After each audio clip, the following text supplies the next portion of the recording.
Joining us now for more, the founder and CEO of Terrain Health. She's also board certified in gastroenterology and internal medicine. Dr. Rob Finnerty, thanks so much for being back with us. Good to see you. And Dr. Rose, first off, is this what you're seeing? I know it's anecdotal, but is this what you're seeing as well? We're seeing an increase in all different types of cancer since the onset of the pandemic. We are. Okay. And it's important to note the difference between correlation and causation. Can you clarify what that means? So this study that they did, this is a corollary study. It's not showing cause. It's a correlation. So they took these 8 million plus people in their database. It was a well-powered study though, because even though South Korea, the vast majority of the patients the vast majority of the people were vaccinated, they still had a good few 100,000 patients that they were able to look at that weren't vaccinated, and they were able to compare those to the people that were vaccinated. And then they categorized them vaccinated versus non-vaccinated, and then they subcategorized the vaccinated patients into ones that had the initial 2 and then plus got boosted as well. So they were able to tease that out as well to see what the increase in cancer was, or the correlation in increase in cancer was for those that got boosted too. They showed with the mRNA vaccines, Pfizer and Moderna, there was a correlation of having an increased cancer risk by 20%, specifically in those cancers that you just showed on the screen. Right. And for non-mRNA vaccines, like cDNA vaccines, we call them, which is AstraZeneca and J&J, there was an increase by 47% of the cancer. 47%? Dr. Rose, I think if somebody came up to me and said, you've got a 47% chance of getting cancer if you get this vaccine, but you won't get a cold for a week. I think if people were told that or given that information at the time, I don't think the majority of people are going to get vaccinated. It's just remarkable, and nobody in the West wants to talk about it. We've got these studies, which are really good studies, and the American media is avoiding it, and that's my next question. Why aren't there U.S. studies using CDC data replicating these other studies? Why is that not happening?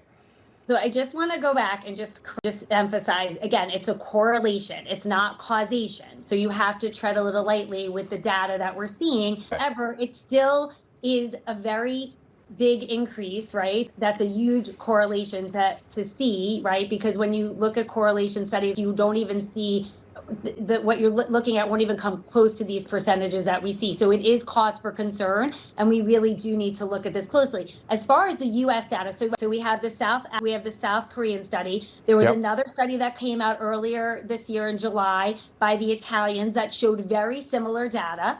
And then we also had another study that came out earlier than that by the Japanese that showed an increase after 1 year, all-cause mortality by like 23%. So these are all lining up very nicely. Now, the CDC data, if you extrapolate the data, Josh Sterling's group, that's the Insurance Collaboration to Save Lives. This is a non-for-profit organization. Brilliant statisticians from all over the country have come together, and they can extrapolate the data from the CDC. We show the same exact thing. After the vaccines were given, in that 1 to 2 years after, we had a huge peak in all-cause mortality, up to 40% in the first year. 18 to 44-year-olds showed an increase by that amount, and still, even as of a year or so ago, they were still holding strong at around 20 to 25% all-cause mortality. Now, if you look at the cancer data, you can actually see when they extrapolate the data the right way, aside from lung, breast, and colorectal cancer, there's an increase by 10% in almost all of these different cancers. Dr. Rose, quick question. We've got about 30 seconds, but this is the question that everybody wants answered. Are there things that people can do, people who have been vaccinated and boosted, to improve their health and protect themselves? It's not, again, it is the vaccine and it's the virus. We need to have a much more comprehensive. Okay, that's a good point. People that also got COVID-19. Great point, which is a whole lot of people. They're both the same beast. The spike protein is an age accelerant. That's why we're seeing cancers and all these other diseases that you would normally express when you're 50, 60, 70-year-old. We're seeing in 20, 30, and 40-year-olds. And this is a much bigger discussion that people have to be aware of. But of course you can do things, right? You have to be eating the right foods, right? All the colors of the rainbow, feeding your gut microbiome the right things, so that, because a lot of this disease starts in the gut, and we know the spike protein is produced by the bacteria in our gut now. You have to be sweating, exercising, moving. You have to be getting adequate enough of sleep. You have to be getting the right supplements, the right compounds in your body that can help fight the virus in a lot of specific different ways. But again, this is very nuanced, very long discussion. Okay. We don't have to solve it all today, but Right. nobody else is doing it, Dr. Rose. Look, I know that. We're going to continue this conversation. I'll just remind people. My mom reminded me of this. 1958, the CDC publicly stated that cigarettes do not cause cancer.